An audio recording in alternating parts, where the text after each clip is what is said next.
Hoje, em Rompendo o Silêncio, vamos falar sobre famílias tóxicas. Você sabe lidar com um membro da sua família que é tóxico? Nossas especialistas nos explicam. Já vamos começar!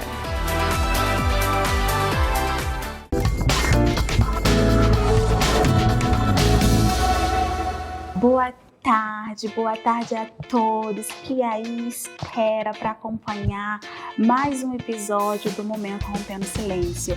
Gostaria primeiramente de agradecer a você que fica aí sentadinha, né, Cíntia? Sempre conosco, aos sábados, durante a semana também, que já é membro dessa família Rompendo Silêncio. Muito obrigado! E hoje a gente também tem um tema muito interessante. Fizemos anteriormente, né, Cíntia, falando sobre as mães tóxicas. E hoje falaremos sobre famílias tóxicas.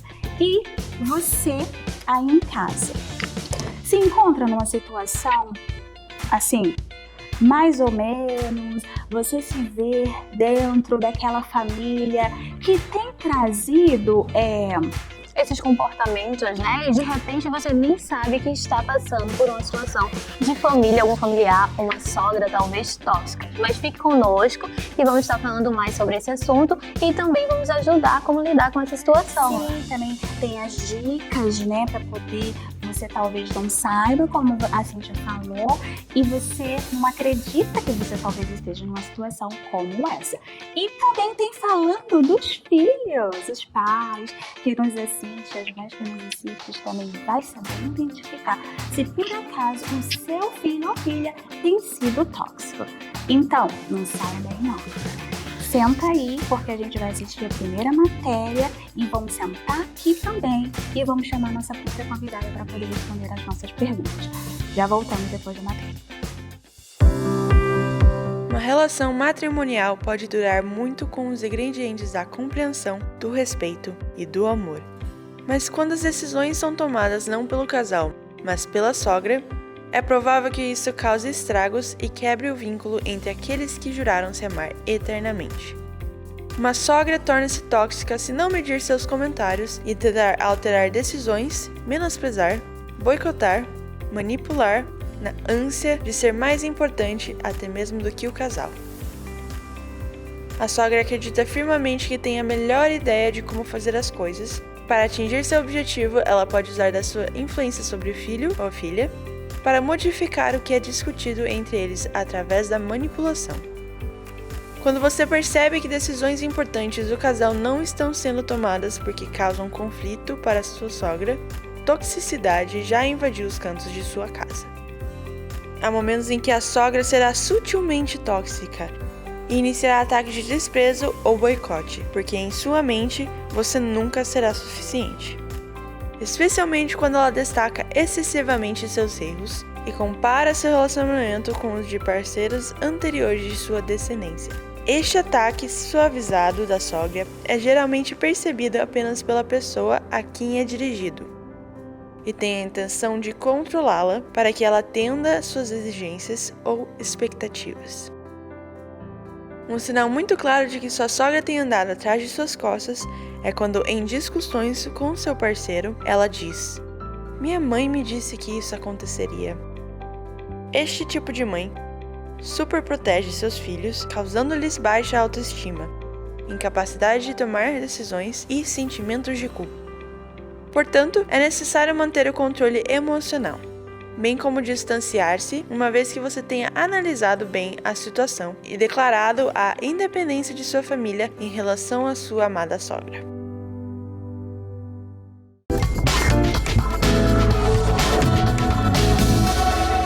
Bom, aqui estamos para dar início ao nosso assunto de hoje e temos aqui com a gente uma convidada muito especial que já irá abrir, né, o assunto de hoje, é a Vilmara Lucas. Boa tarde, Vilmara. Boa tarde. Você é psicoterapeuta, certo? Sim.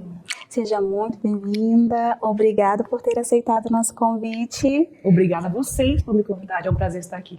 E tenho certeza também que será a primeira de muitas vezes, não? Ai, eu estou ansiosa por hoje e pelas outras também. Será um prazer. E para dar início, né, a essa nossa conversa de hoje, falando sobre famílias tóxicas, queria fazer uma primeira pergunta, né? A gente já teve um episódio falando sobre mães tóxicas, né? E não é fácil. E qual a probabilidade de uma mãe tóxica se tornar uma sogra tóxica? Toda probabilidade e mais um pouco. A pessoa tóxica, ela vai trazer aquele comportamento tóxico para todas as relações que ela está navegando. Antes da pessoa ser mãe, muito provavelmente ela já era uma pessoa tóxica, que pode ser ou por uma falha de caráter ou sintoma de uma patologia psicológica.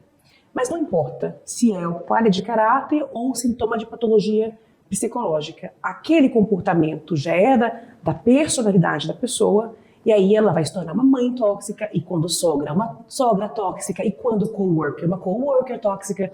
Então esse comportamento tóxico vai se transferir para as relações que aquela pessoa está inserida. Então, toda a probabilidade. E, Vimária, de contrapartida, teria como uma sogra tóxica se tornar uma boa mãe? Boa para quem? Sim e não. Vou falar o seguinte. Quando a gente fala, por exemplo, de uma pessoa tóxica, o comportamento dela é tóxico em função de um transtorno de personalidade narcísica, por exemplo. Muitas vezes ela vai manipular, jogar um contra o outro, no caso, jogar o filho dela ou a filha dela contra o parceiro ou a parceira, e vai jogar assim, eu sou boazinha para você, mas eu não sou boazinha para ela. Então, na verdade, essencialmente, aquela pessoa não é uma pessoa, um comportamento bom, né? É um comportamento muito negativo. Mas muitas vezes, uma das pessoas naquela dinâmica de relacionamento pode se confundir e pensar que aquele comportamento é porque ela é boazinha, é porque ela está tentando abrir meus olhos. Mas, na verdade, se uma sogra ou um sogro, eles não estão respeitando as demarcações do relacionamento do casal, já se constitui um comportamento tóxico. Então tem que ficar atento. Ela está entrando na dinâmica do casal? Porque a família, o resto da família, ela ainda faz parte da dinâmica familiar, mas tem coisas que são só do casal e tem que ser só do casal. Aí, se ela não respeitou essas demarcações de limites, aí a gente já pode desconfiar, mesmo que a cara e a voz e o tom de voz é de uma anja ou de um anjo. E você falando assim de não respeitar, né, essas demarcações do casal. Eu estava vendo uma reportagem de que uma sogra, ela pegou a netinha sem o consentimento, quer dizer, com o consentimento da mãe, porque ela ia pegar na escola e tal, só que a mãe não queria furar a orelha da criança. Então talvez, não sei, você diz pra gente se seria um comportamento tóxico. A sogra levou a neta e levou pra furar a orelha, só que quando a mãe viu, ela falou que ela não queria que furasse a orelha e que ela não... E a sogra falou, mas isso é pra você, tô fazendo um favor pra você, né, e pra que você não venha ver a dor dela quando estivesse furando a orelha. E aí foi uma confusão na família toda por causa desse tema. Isso seria um comportamento? Com certeza. Não importa se ela acredita que furar a orelha é uma coisa boa. A gente tem que investigar quais são os valores pessoais daquela família que são os cuidadores principais daquela criança. A mãe é a cuidadora principal daquela criança. Se por alguma razão a mãe acha nos valores de parenting e valores pessoais dela que furar a orelha com 5 ou 6 anos de idade não é a hora ainda, né? Aquele desejo da mãe, dos cuidadores principais, tem que ser respeitado. Então, com certeza, aquilo foi um comportamento inadequado, eu falaria assim, né? Não é obviamente tóxico na sua cara. É um comportamento inadequado, é um ato que não foi convidado, né? Porque seria muito diferente a mãe falar assim, eu quero que a minha filhinha tenha um momento com a avó, de vaidade, né? Leva a sua netinha para furar a orelha. Seria um outro esquema. Mas foi um comportamento inadequado que pode começar uma série de outras interações tóxicas. Esse confrontamento, por que você levou a criança, talvez a situação pode se escalar. É a porta de entrada, receitinha, para a gente começar ali várias interações tóxicas. E nesse tema, assim, no caso aconteceu isso com essa família, tomando como exemplo. E qual a posição da mãe? Assim, a confiança já perdeu, mas qual a posição dela agora de levar a vida com a sogra, já dando esses indícios? Tem que restabelecer os valores e os limites. E presta atenção no seguinte, meninas. Para eu estabelecer valores, para eu estabelecer limites, eu tenho que ter valores. Para eu entender que daqui para lá não se passa, eu tenho que entender por que não se passa. Então, a primeira coisa, a mãe tem que ter muito firme na cabeça dela, nesse caso, por exemplo. Por que furar a orelha agora seria inadequado? A mãe tem que ter essa resposta, muito além do que dar essa resposta para a sogra, ela tem que ter essa resposta para ela. Porque senão ela começa a duvidar. Ah, mas a tadinha da minha sogra. Vamos pensar que a gente está lidando com a pessoa narcisista que usa do vitimismo para manipular. É muito fácil, se eu tenho um valor pessoal, um valor de parenting nesse caso, duvidoso, eu não estou muito firme no meu valor, eu falar, tadinha, that's okay, no problem. É muito fácil eu falar isso, tudo bem. Agora, se eu sei muito bem por que não, né? Isso pode ser na relação com a criança ou na relação com o marido, não importa. Por que não? Porque sim, eu sei como que as coisas funcionam, que na minha casa está muito bem estabelecido, eu vou poder chegar para essa sogra e falar, então, na nossa família, a gente não faz isso. Então, por favor, respeite. Essa comunicação, estabelecendo limites, só pode acontecer se seu valor pessoal, nesse caso de ser mãe, estiver muito bem demarcado e você entender os seus porquês. E Vilmara, você poderia nos citar mais exemplos de comportamentos de uma sogra que é tóxica? Claro, com certeza. De forma geral, todos os comportamentos que não respeitem os limites da família principal ali, do núcleo da familiar. Marido, esposa, parceiro, parceira, namorado, namorada, ou se tiver criança, as crianças, né? Essa família já estabeleceu como que a gente faz essas coisas aqui, com os valores deles, com os valores sociais, com os valores políticos, com os valores espirituais, religiosos. A gente decidiu que aqui na nossa casa a gente faz assim. Qualquer outro comportamento que vaze isso, que desafie isso, que queira manipular esses valores familiares, pode se constituir num comportamento tóxico. Então a gente está falando, Sara, de vitimismo. A gente está falando, vamos supor, aqui uma situação, que essa família tenha um dia de lazer toda quarta-feira. O casal tem um date night, ou a família tem o outing deles, que eles vão sair toda quarta-feira à noite, é coisas deles. Aí vamos pensar nessa sogra que morre de inveja, porque tem a sogra invejosa também. Morre de inveja, quer participar. Aí fala, ai, coitadinha de mim, por que não me convidou pro evento? Eu só vi foto depois no Insta, no Facebook, que saíram, não me chamaram. Ai, pediram pizza, não me convidaram. Ai, que absurdo. Tá vendo? O vitimismo e a manipulação. Agora, se essa família tivesse falado assim, não, sexta-feira à noite é o dia que a gente convida o sogra, o sogro, o primo, mas quarta-feira é o nosso dia. Ou o casal fala, quarta-feira é o nosso dia romântico, não tem nada de errado com isso. Ela quis entrar nisso, né? Mesmo de uma forma assim, como se ela fosse coitadinha, a gente já pode começar a prestar atenção nos sinais. Fazendo a pessoa se sensibilizar, né? Se sentir até mal, né? Se sentir até mal. Porque, por exemplo, se a gente tem várias razões, como eu falei antes, que a pessoa pode ser tóxica. Pode ser uma falha de caráter, pode ser sintoma de uma patologia. Então vamos pensar sendo uma pessoa narcisista, né? Já falei várias vezes de narcisista aqui. Tem vários tipos de narcisista. Então, por exemplo, tem um narcisista que a gente chama de narcisista extrovertido. Que ele é muito bom nas situações sociais, que ele é maldoso na cara limpa. Na cabeça dele não é maldade, mas ele é maldoso na cara limpa. Qualquer pessoa com o mínimo de empatia e saúde mental vai falar assim, isso aí é maldade. Mas tem o narcisista introvertido, que geralmente usa da vitimização. Então é muito difícil. O narcisista introvertido inventa doença o tempo inteiro. A gente está falando, talvez, né, de sogro e de sogra, então provavelmente são filhos adultos que têm pais que estão envelhecendo. Eles vão usar da velhice e das doenças o tempo inteiro para trazer a atenção para eles. A pessoa tóxica, na verdade, quer atenção para eles. Então, se o filho ou a filha casou e tem uma outra prioridade na vida, é um desafio muito grande para essa pessoa que é tóxica ou narcísica lidar com isso. Sim. E assim, poderia causar danos na saúde física, mental da pessoa? Conviver com a pessoa tóxica? Sim. Saúde física é saúde mental. Saúde mental é saúde física. A gente não tem assim, a partir do pescoço para lá um departamento, para cá é outro departamento. É tudo junto. Então, assim, no mínimo que a pessoa vai ter é uma ansiedade muito exacerbada por lidar com aquelas questões, aquelas situações o tempo inteiro. A ansiedade é seu corpo te preparando para a guerra. É a liberação de hormônios estressores para você lidar com a situação difícil. Então, se você está o tempo inteiro lidando com situações que fazem o seu corpo liberarem hormônios estressores, você com certeza vai ter uma ansiedade e você também pode ter o PTSD, o estresse pós-traumático. Uma situação de trauma, uma situação difícil, que te faz ficar o tempo inteiro em estado de alerta. A sogra ligou, viu o telefone tocando, já me dá tremedeira.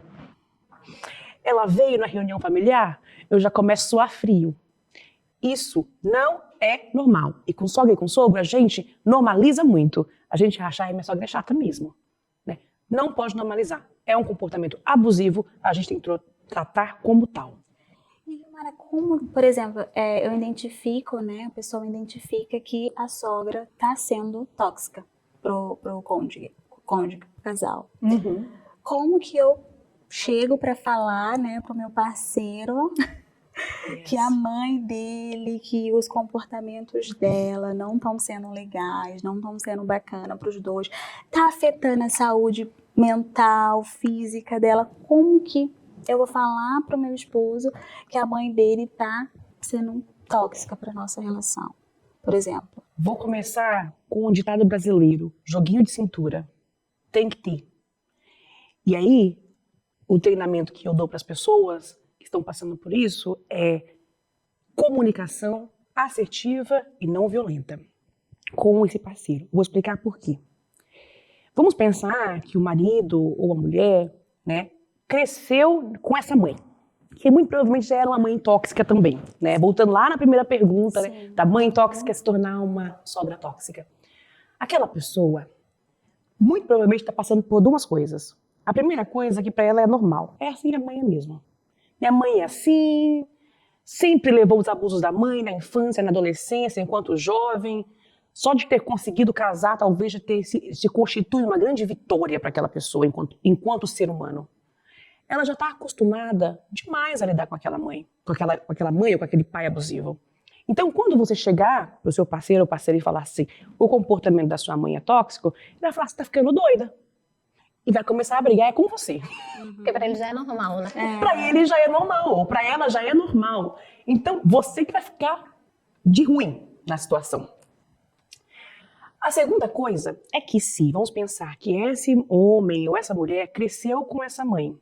Então, muito provavelmente, a gente está lidando com uma mãe, por exemplo, narcisista, aquela pessoa tem pouca voz. Ela aprendeu a ter pouca voz. E ela aprendeu a dar toda a adoração, devoção para aquela mãe ou para aquele pai abusivo. Então, ele não vai ter a capacidade de chegar para a mãe e falar assim, mãe, não fura a orelha da minha filha, você estava errada, viu? Ele não vai ter essa habilidade. Então, você tem que ajudar o seu parceiro e a sua parceira, com ele e com ela, sim, com amor e com compaixão, porque eles são vítimas da situação. Mostrar para eles que aquele comportamento dela ou dele não é muito saudável. Então, como que a gente faz isso na comunicação assertiva e não violenta? Através de perguntas. Então, perguntas, por exemplo, vamos pensar, né, que a mãe, a sogra, chegou na sua casa e falou assim, você fez a comida toda errada, porque eu faço a comida melhor, esse empadão meu é maravilhoso, você errou na massa. Vamos pensar assim. Essa mulher pode chegar para o marido e falar assim, o que você achou daquela fala da sua mãe? Né? O que você achou? Aí a pessoa vai falar, a pessoa vai começar a refletir. Você tem que ser um pouco terapeuta. A pessoa vai começar a refletir. Aí você fala assim, nossa, e se uma outra pessoa tivesse falado isso, né? Como que você acha que eu ia me sentir? Né? Se fosse a minha amiga, em vez da sua mãe. Se a Mariazinha, minha vizinha, tivesse vindo pro jantar e tinha falado que a minha comida estava ruim. Né? Ajuda o seu parceiro ou parceira começar a refletir, porque muito provavelmente não faz parte do valor pessoal do seu marido ou da sua mulher, mas ele já acostumou com aquele comportamento tóxico vindo da mãe. Quando ele consegue visualizar aquele comportamento em outros espaços e pessoas, ele vai começar a cair na conclusão, não é saudável esse comportamento, eu tenho que impor limites enquanto filho ou filha. Já deu alguns tips, né, de como poder atuar nessa situação. Mas, assim, esses comportamentos tóxicos com os sogros, é melhor cortar a relação ou existe mais tips, vamos dizer assim, como você já deu as dicas, de melhorar o relacionamento entre eles? Você vai fazer tudo que você pode, desde que não comprometa a sua saúde mental e seu bem-estar. Infelizmente, eu queria ter uma mensagem mais positiva para o final da nossa entrevista. Mas eu vou dizer para você com toda a sinceridade que em alguns casos, cortar é o melhor. Em alguns casos, cortar vai salvar o seu casamento. Em alguns casos, cortar vai te ajudar a curar do PTSD que já foi causado através daquela dinâmica. Alguns casos, cortar por algum tempo. Alguns casos, cortar para sempre. Cada caso é um caso, mas eu vou falar para você o seguinte, para quem está assistindo. Procura ajuda, investiga seu caso, procura essa validação. Você não está ficando doido ou doida, né, ao sofrer esse abuso. Procura ajuda, tenta entender a sua situação para determinar se vai cortar só por uma fase ou se precisa cortar de maneira mais severa. Muito obrigada, Vilmara, pela sua participação hoje aqui com a gente. Deixou bastante informação para quem nos está assistindo de casa. Muito obrigada. Obrigada a vocês pelo convite, foi um prazer participar. O prazer foi todo nosso ter conosco aqui. Então vamos assistir uma matéria e depois voltamos com a nossa próxima convidada. Só porque existe uma conexão de sangue, crescer com eles, até mesmo compartilhar um sobrenome, não significa que não haja problemas entre os irmãos. E embora você não escolha sua família, é mais saudável estar em boas condições com eles para evitar inimigos desnecessários em casa. Os irmãos podem se tornar pessoas que podem marcar sua vida com seus comentários tóxicos. Por isso, aqui estão bandeiras vermelhas a serem observadas para que você pare e trate essa situação com cautela. Eles são manipuladores, porque querem que seus irmãos façam suas ordens e recorrem à chantagem emocional e às vezes fazem um bom trabalho de convencimento a fim de controlar os outros. Eles são extremamente críticos, usando comentários dolorosos e negativos. Eles não reconhecem nada que seus irmãos façam bem, pois só querem esmagar sua confiança. Eles são arrogantes, impertinentes e sem desculpas pelos danos causados, por mais graves que sejam. E fecham todas as vias de comunicação com seus parentes. Eles são violentos passivos, porque ignoram seus irmãos nas conversas, fazendo-os sentir que sua opinião não vale nada. Eles são traiçoeiros, porque só eles conhecem os segredos da família, especialmente sobre seus irmãos, e usam essa informação confidencial como arma para aniquilá-los. Mas o que você acha? Que estratégias você acha que deviam ser aplicadas para lidar com os irmãos tóxicos? E eles são apenas problemas da juventude?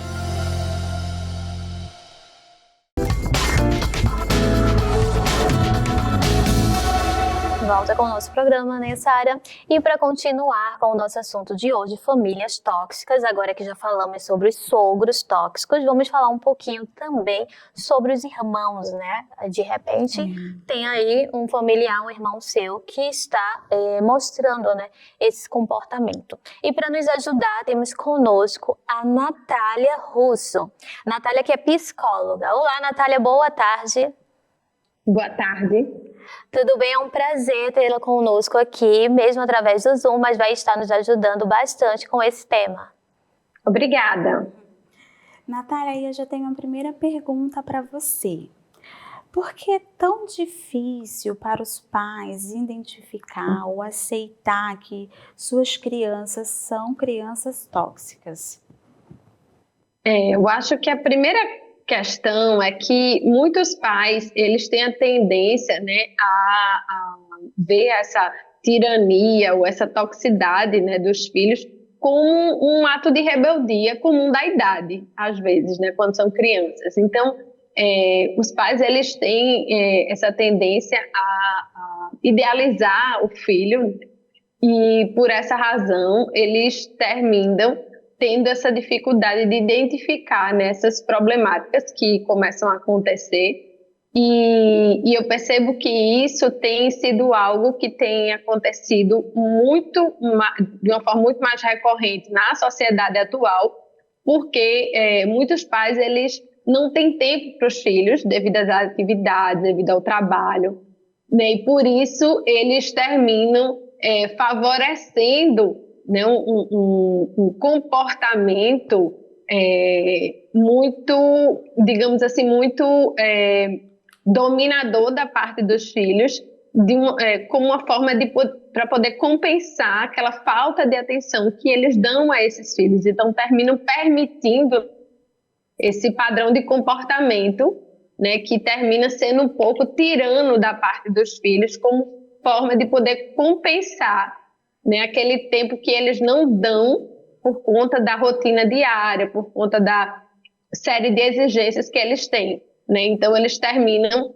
favorecendo, é o que a gente chama, né, a síndrome do imperador, né? Esse filho, a construção de um filho meio tirano, né? Então, por essa razão é que eles terminam aceitando alguns comportamentos e não conseguem perceber que aquele comportamento está extrapolando da rebeldia própria da idade da criança.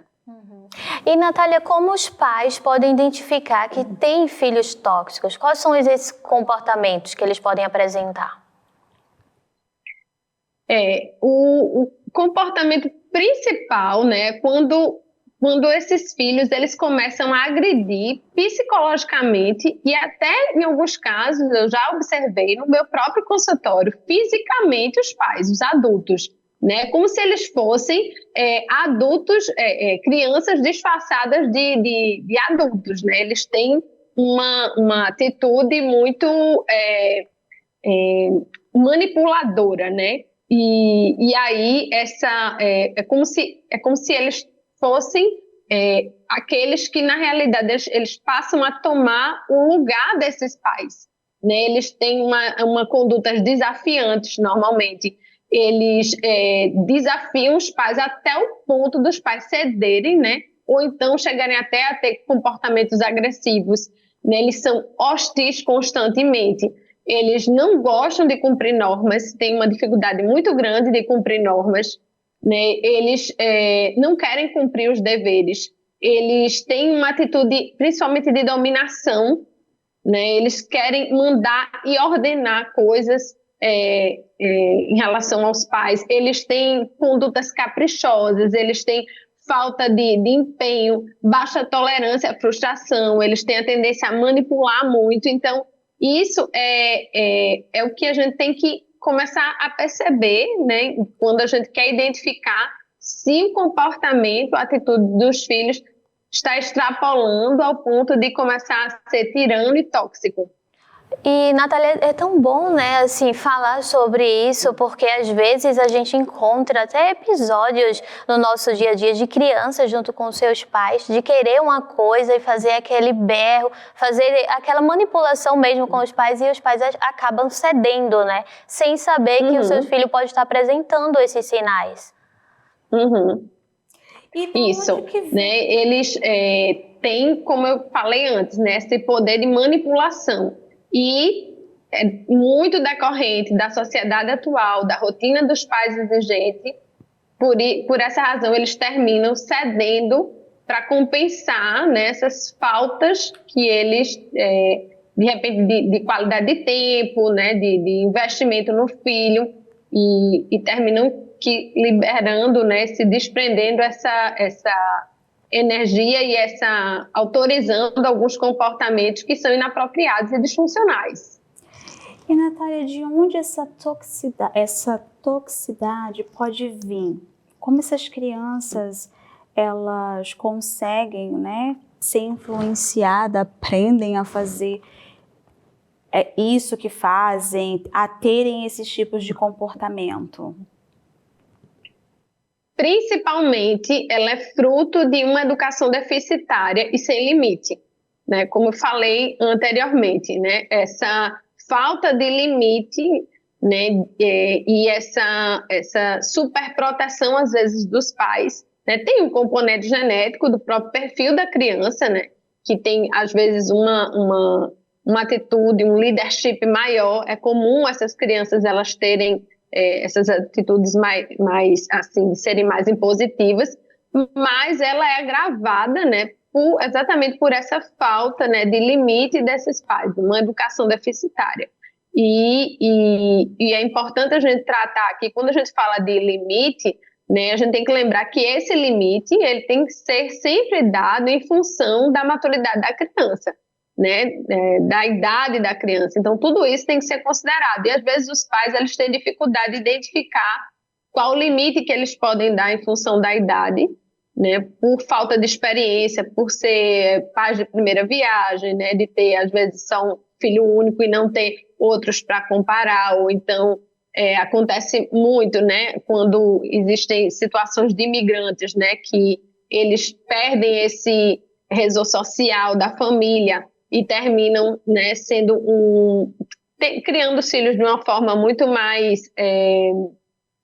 como eu posso dizer, uma forma muito mais isolada e perde referenciais de comportamentos de outras crianças da família, né, para poder avaliar se aquele filho está tendo um comportamento adequado ou não, né, e querem compensar muitas coisas por falta dessa família, e então isso, né, tudo acarreta, né, para que essa toxicidade, esse tiranismo, ele possa existir. Mas, voltando à questão da pergunta, eu acho que principalmente por conta dessa educação deficitária favorecida pelo contexto social que a gente está vivendo. E, Natália, como podemos diferenciar uma criança tóxica brigando, né, brincando ali com o seu irmão? Eu acho que a principal coisa que a gente pode observar é se existe intimidação, né? Então, se de intimidação e de ataque, de fúria, de chantagem, de uma tendência a subjugar o irmão, então a gente tem que observar. Isso são os pontos principais, esse controle, essa manipulação, essa intimidação, né? Então, acho que são coisas que os pais podem ficarem assim atentos para não perder de vista, para perceber se está fugindo de um comportamento saudável, de uma relação saudável entre irmãos. E assim, os pais que estão vendo, né, essa programação agora e que de repente estão notando, né, que os seus filhos estão tendo algum comportamento com tóxico, Os irmãos. sendo tóxicos, né, com os irmãos. Uhum. E como ele lidar com essa situação? O que você diria para eles, assim, como ele pode se posicionar? Sendo bem assertivos em relação aos limites, né, e principalmente não priorizando os desejos imediatos das crianças, né, porque se o pai ele não ensina a criança a experimentar um certo grau de frustração e de espera, né, ele avançar, né, então ele precisa também, né, ensinar essa responsabilidade afetiva, precisa ensinar a criança a se desculpar. Então, tem uma série de comportamentos que os pais podem estar ensinando a essa criança, né, estar educando de uma forma positiva, mas eu acho que a base é a questão do limite e fazer a criança com a frustração. E Natália, os pais, né, que nos acompanham, como a Cíntia falou, mas eles não sabem como estabelecer os limites. Não? O filho se comporta, por exemplo, como a gente vê às vezes, mal no mercado. Porque quer algo, né, que a mãe já falou que não daria para comprar. Aí chega lá no mercado, a criança começa a chorar, a criança começa a fazer birra e a mãe acaba cedendo. Por exemplo, você poderia dar um exemplo como que essa mãe ou esse pai deve fazer nesse momento, ainda mais que é um lugar público, né? Tem pessoas ali, o que você diria? A questão que eu percebo é que os pais às vezes querem explicar demais, querem negociar demais, né? Então a comunicação ela tem que ser um pouco mais direta, né? Ele não tem que estar negociando, não tem que estar explicando o tempo todo. Tem que ser muito claro onde está, qual o meu lugar de mãe, onde está o meu lugar de mãe, de pai, né? E qual o lugar do filho, né? Mas a tendência dos pais é ceder à chantagem, explicar demais, negociar prometendo outras coisas, né? Então isso não é positivo, né? Então querendo recompensar aquele comportamento e às vezes até cedendo para evitar o show da criança, né? Então o que o pai está reforçando? Está reforçando que ela vai esticar aquele comportamento até o ponto do pai se intimidar, como eu falei anteriormente, né? Essa criança tirana, tóxica, ela vai aprender a intimidar os irmãos, intimidar o pai publicamente para poder manipular e fazer com que o pai e a mãe façam o que ela quer. Então, uma vez que ele cede, isso vai virar uma constante, porque é esse o comportamento que o pai e a mãe estão ensinando ao filho. Se eu esticar, se eu fizer um show, se eu continuar com esse comportamento inadequado e disfuncional, eu vou obter o que eu quero, porque toda vez acontece dessa forma. É verdade. Então, a maneira deles evitarem esse comportamento tóxico das crianças é não cedendo para eles, não é isso? Não abrindo precedentes. E se já abriu, modificar completamente o comportamento sem muitas explicações, né? Então, a tendência dos pais hoje em dia é querer virar amigo do filho, né? E eles têm dificuldade de se impor numa relação de pai, de hierarquia, né? Porque acham que o mais legal, o mais positivo é ser, né, amigo do filho, como se fosse um coleguinha do filho. E não é assim que a gente educa. Que hoje em dia a gente vê muito isso, né? Os pais dizerem que é liberal, né? Liberal para os filhos e acaba se igualando, se comparando e tendo atitudes até semelhantes de um adolescente, de uma criança. E isso faz o que assim, confunda um pouco, né, a criança, né? Porque até para ela se sentir protegida, ela precisa desse limite. Né? Ela precisa entender que tem alguém que é responsável por ela. Então, para que ela possa compreender que alguém é responsável por ela, que tem uma figura de proteção, essa pessoa ela tem que demonstrar limite, condizente com a idade, né? Com respeito, mas com firmeza. E, Natália, qual seria a melhor maneira de um filho comunicar aos seus pais, né? Que, por exemplo, aquele irmão ali está tendo um comportamento tóxico? Isso não é bem... eu acho que parte mais dos pais de darem essa abertura dentro de casa para que a comunicação flua. Né? Se os pais eles não abrem esse diálogo, se os pais não permitem que esse relacionamento dentro de casa, que o comportamento, né, das outras crianças sejam comportamentos observados e discutidos e que haja dentro de casa uma boa comunicação, fluidez nessa comunicação, então fica difícil para a criança, né, para o irmão comunicar que está sendo subjugado, que está sendo magoado, que está entristecido com o comportamento daquele irmão. Então, os pais eles têm que observar bastante e abrir espaço para esse diálogo. E o que pode... Perguntar bastante como o irmão está se sentindo quando vê alguma briga que foi importante, inadequada, né? E entender um pouco, observar bastante, entender a dinâmica dessas duas crianças, né? Às vezes os pais estão lá na televisão, no celular, e não observam o que está acontecendo, sabe que estão brigando ali, né? Tentam depois separar a briga, mas não, assim, levam assim, investem um tempo de entender o que foi que aconteceu, de discutir, né? E intervir naquela dinâmica, né? Às vezes eu já vi muitas situações de pais dizerem assim, estão brigando, terminam colocando os dois de castigo, né? Então, mas terminam o quê? Que às vezes um, de fato, não tinha culpa e termina, né, ficando de castigo sem ter realmente agido de uma forma errônea. E aí isso começa a criar um medo nessa criança, né, de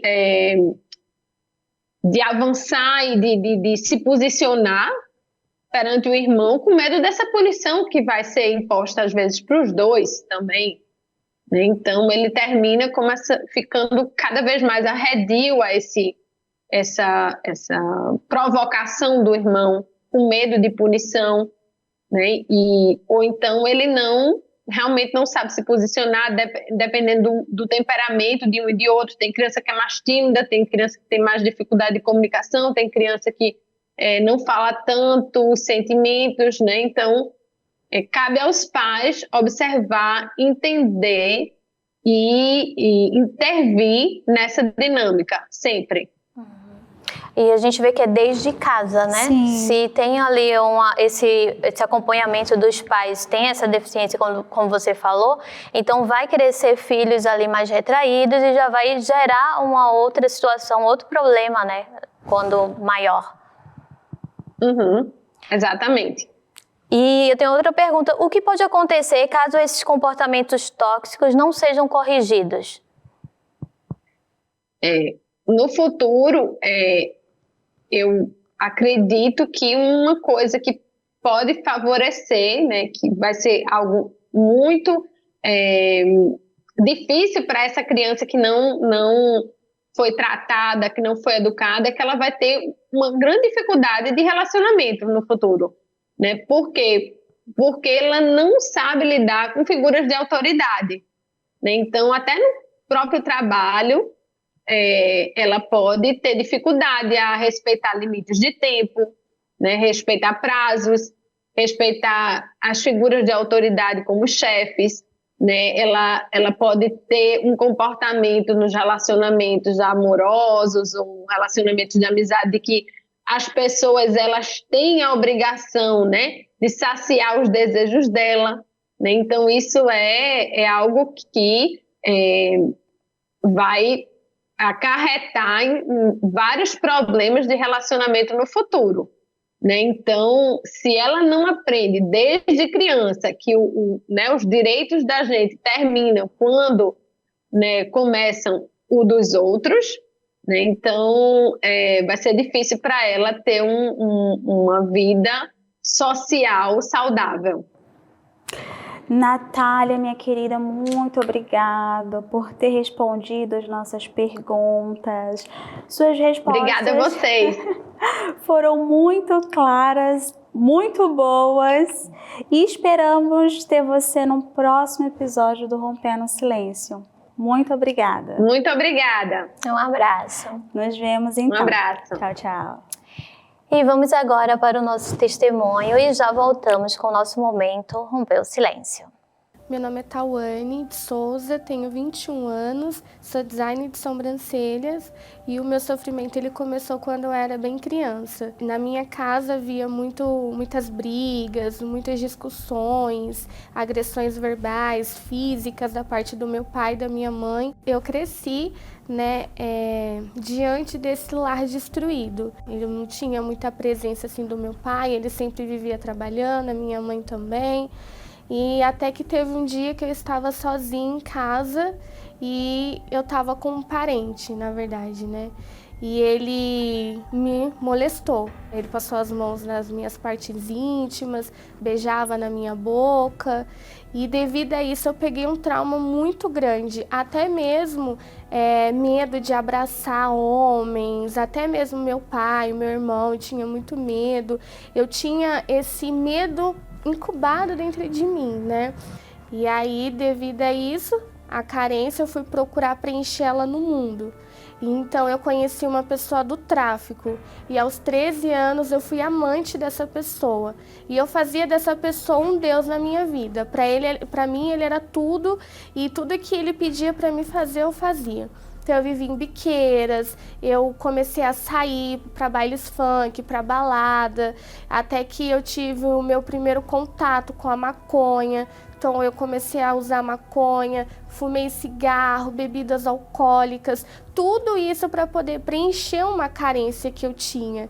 E aí essa pessoa começou a me rejeitar também. E aos 15 anos eu tive uma suposta gravidez psicológica, aonde eu tive todos os sintomas de uma gravidez. Tive enjoos, a barriga cresceu e eu tive muito medo de realmente estar grávida. Eu não tinha condições de criar uma criança. Eu era uma criança, então eu não tomava banho, eu não queria comer, eu só chorava, ficava trancada dentro de casa, não queria sair, não queria ver pessoas. Quando eu saía, na minha cabeça tinha pessoas vindo atrás de mim para me matar. E aí eu comecei a planejar o meu suicídio. Eu subia na laje da minha casa e aí eu olhava lá para baixo e vinha essa voz: se joga, se mata. Só que aí eu pensava, ao mesmo tempo que vinha essa voz: se mata, eu tenho certeza que o Espírito Santo ali, ele já estava me ajudando, né? Ele já, não se mata, não faz isso com você. E aí eu viajei, fiz uma viagem, fui para casa de uma tia minha, e essa tia minha era da Universal. E de primeira, assim, eu fui bem resistente, eu tive um preconceito, os maus olhos. Até falei pra ela: nossa, eles pedem muito dinheiro. Só que aí voltei para São Paulo e tinha um Universal próximo da minha casa. E eu nunca tinha enxergado aquela igreja. E teve um dia que eu estava precisando muito de um socorro. E eu decidi ir na igreja. Quando eu cheguei na igreja, ali eu vi um refúgio. Uma obreira conversou comigo, essa obreira, aí ela falou do Espírito Santo, né, que existia um Deus que podia mudar a minha vida, que podia preencher aquele vazio que existia dentro de mim. E aí, dali em diante, começou o meu processo. Me libertei daqueles traumas que eu tinha, do complexo de inferioridade, da depressão, da síndrome de pânico, da carência que existia dentro de mim. E aí eu decidi morrer de fato para o mundo e nascer para Jesus, né? E eu sabia que para aquilo eu tinha que largar tudo aquilo que eu tinha vivido lá atrás para recomeçar uma nova vida. E ali eu me batizei nas águas, eu tive o meu encontro com Deus, uma nova Tawane, até que eu queria o Espírito Santo, né? Porque eu falava para Deus que não fazia sentido eu continuar no mundo sem ter o Espírito dele. E teve um dia que eu fiz um desafio com Deus. E eu falei para Deus que eu não aceitava mais continuar sem o Espírito dele, que eu queria ter aquela certeza, eu queria ter aquela paz, que eu procurei tanto no mundo e não achei. Foi num domingo de manhã, eu me preparei para aquele dia e eu coloquei minha melhor roupa e eu esperava me encontrar com o noivo. E aí, quando foi na hora da busca, eu busquei com toda a minha sede que existia dentro de mim. Aqui, para mim, eu sairia dali morta, eu sairia dali com o Espírito Santo. E aí, o Espírito Santo, ele veio sobre a minha vida. E foi uma certeza muito grande, a paz dentro de mim, aquela alegria, o gozo que eu não tinha, né? Aquela carência que eu procurava nas pessoas, o Espírito Santo, ele preencheu, ele me mostrou que ele podia me fazer uma pessoa feliz, mas que eu não precisava depender de ninguém, de pessoas ou de coisas, que eu precisava somente dele. E aí veio a certeza da salvação, a certeza de que Deus era comigo. Então tudo aquilo que eu procurei no mundo, eu só encontrei em Jesus. Aquela Tawane que era motivo de vergonha para minha família, hoje eu sou motivo de orgulho para eles. A Universal, para mim, hoje ela representa uma mãe espiritual, né? É onde eu encontrei o verdadeiro Deus, né? A verdadeira alegria que eu procurava e nunca tinha encontrado. Todo aquele preconceito que eu tinha lá atrás, eu vi que nada daquilo era verdade. Me mostraram que eu não precisava do mundo ou de pessoas, que eu só precisava do Espírito Santo. E isso para mim foi fundamental. O Espírito Santo para mim, ele é o meu melhor amigo, a minha melhor companhia. O Espírito Santo, ele para mim, ele é tudo, né? Eu não preciso de nada, eu não preciso de ninguém, eu só preciso dele. Ele me completa por inteiro, dentro e fora de mim. Hoje eu posso falar que estou feliz de verdade.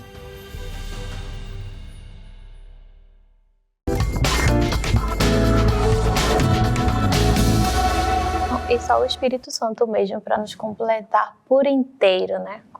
Completar em tudo. E chegamos ao término, né, desse programa de hoje, que falamos sobre famílias tóxicas, né? De repente você está aí e está passando por essa situação, você não sabe como lidar também com os filhos que estão apresentando esses comportamentos, né? E então vamos agora falar um pouco sobre a nossa estreia, né, Sara? Sim. Qual é a nossa estreia que vamos ter? Estamos na expectativa. Dia 3 de abril, às 9 horas da noite, a novela Gênesis, que vai também mostrar em um episódio, em vários, né, que vai ter uma parte, em uma fase, que vai mostrar também um relacionamento tóxico, né, de mãe com o filho. Então convido todos vocês a estar ligadinho conosco para assistir essa novela, que vai trazer também um fortalecimento para a sua fé, para a sua vida, e vai mostrar ali tudo o que se passou na Bíblia, no livro de Gênesis, né, Sara? E que está acontecendo nos nossos dias atuais ainda, né? Como é o caso dessa fase que vamos ter lá a Torre de Babel, o Nimrod, o grande caçador, né? Que era bom aos olhos do Senhor. Então, nessa fase, vamos ver tudo que falamos aqui. O relacionamento de mãe e filho, né? Sim, e desde aquela época até os dias de hoje a gente sabe que isso continua acontecendo, né? Só que também, como vemos o testemunho, a gente sabe que o nosso Deus, ele é capaz de mudar tudo, ele é capaz de transformar tudo.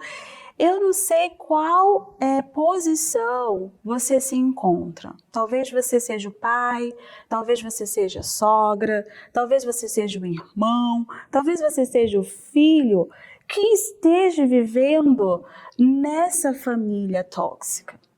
Mas eu digo uma coisa para você, se você se identifica, se você acompanhou, se você viu os comportamentos e é o perfil, você admite que precisa de ajuda, que quer mudar, que não quer ter um fim, né, complicado, difícil, que é você crescer talvez, e você ficar sozinho, você ter problemas no seu casamento, como as especialistas falou, se você é uma sogra que você não tem ali aquele bom convívio com o seu filho, com a sua nora, independente de qual seja você nessa situação, eu falo para você, se você quiser ajuda, se você quiser mudar, chegou a hora. Essa é a oportunidade que o Espírito Santo está te dando para você fazer diferente a partir de hoje,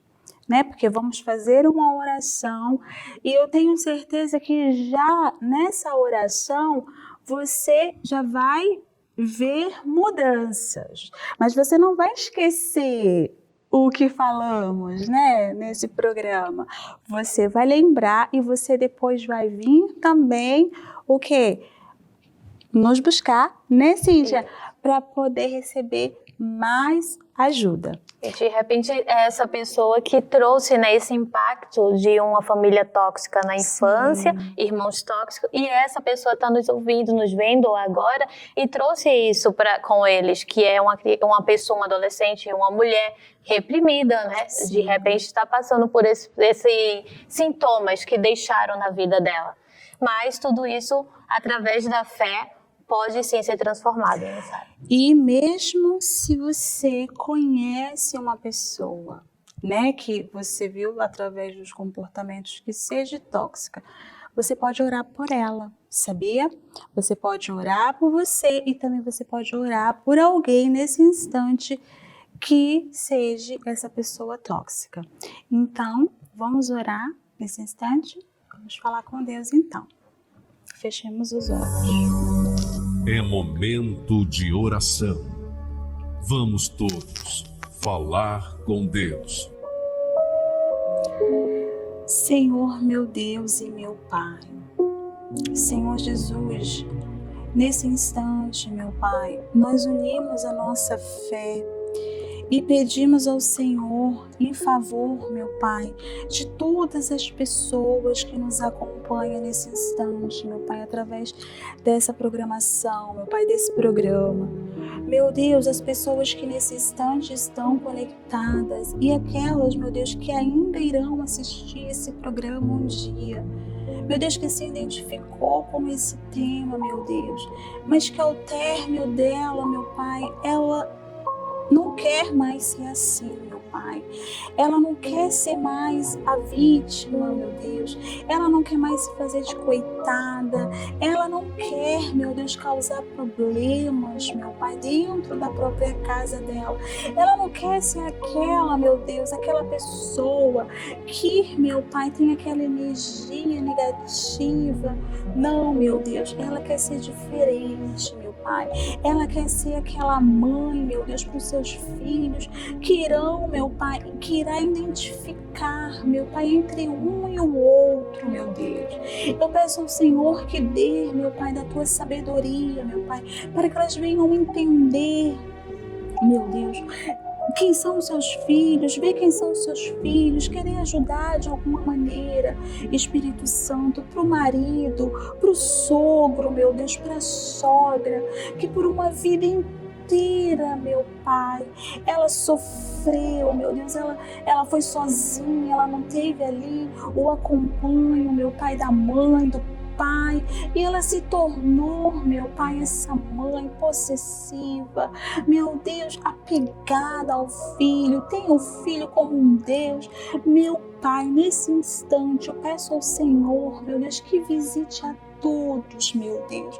São várias situações que talvez esse povo esteja enfrentando, meu Deus, e que talvez de uma maneira inconscientemente elas não sabem que tem sido tóxica, meu Deus, mas que o Senhor, meu Deus, venha abrir os olhos, meu Deus, e fazer tudo diferente, tudo ser diferente a partir de agora, a partir desse instante, meu Deus. Dê sabedoria para essa pessoa, talvez que esteja, meu Pai, no convívio de famílias assim, meu Deus, a não julgar, meu Deus, mas querer ajudar, meu Deus, porque essas pessoas precisam de ajuda, meu Deus. E pedimos ao Senhor nesse instante em favor de todas elas, meu Deus, porque temos em Ti, cremos em Ti, meu Deus, como aquele que pode resolver, solucionar todos os problemas, meu Deus, inclusive os impossíveis. Oh Deus, toma tudo em Tuas mãos, meu Deus. Tudo entregamos a Ti, meu Pai, e agradecemos ao Senhor por esse dia, meu Pai, e o entregamos em Tuas mãos, em nome do Pai, do Filho e do Espírito Santo. Amém.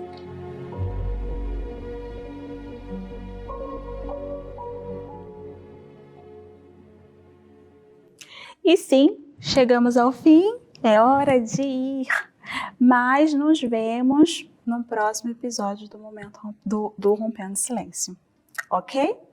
Então, se você quiser vir, né, aqui para você buscar essa ajuda espiritual, aqui estamos na 2420 da Free Street.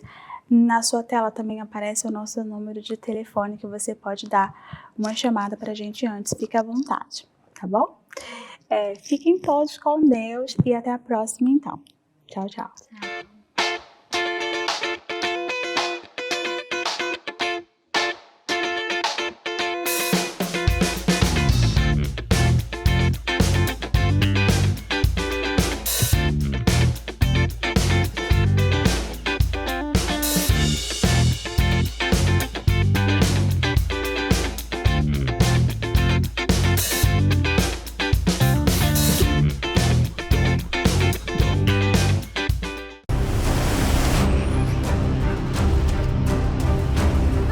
ai,